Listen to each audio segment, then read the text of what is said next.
আসসালামু আলাইকুম প্রিয় দর্শক, দেখতেই পাচ্ছেন আজকে কিন্তু আপনাদের মাঝে রাজকীয় প্রেসিডেন্সিয়াল একটি গোলাপ খাট নিয়ে হাজির হয়েছে। যেই খাটটা অনেক সুন্দর কারুকাজের উপরে করা হয়েছে।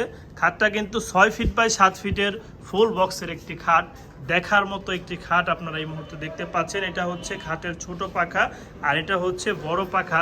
এই খাটটা কিন্তু 5 ইঞ্চি কাঠের উপরে খোদাই করা ডিজাইনগুলো করা হয়েছে। যে ঘাড়ের কাঠগুলো যে আপনারা দেখতে পাচ্ছেন এগুলো কিন্তু 5 ইঞ্চি মোটা। ভিউজ দেখেন, এই কালারটা কিন্তু অনেকটা গ্লেজি একটি কালার, যেটা আয়নার মতো চকচক করে। আর এই যে জালিকাটা ছিদ্রগুলো আপনারা দেখতে পাচ্ছেন, যার কারণে একটি অন্যরকম লুক কিন্তু চলে আসছে। গোল্ডেনের কম্বিনেশনে লেকার পলিশ বার্নিশে পুরোটা খাট কিন্তু সাজানো হয়েছে। ভিউয়ার্স, আপনারা চাইলেই এই খাটটা আমাদের কাছ থেকে ক্রয় করতে পারেন। এই খাটটার প্রাইস আমরা নির্ধারণ করেছি 2,20,000 টাকা। আমরা কিন্তু সমগ্র বাংলাদেশে এই ফার্নিচারগুলো ডেলিভারি দিচ্ছি। স্ক্রিনে দেওয়া আমাদের ইমো হোয়াটসঅ্যাপ নাম্বারে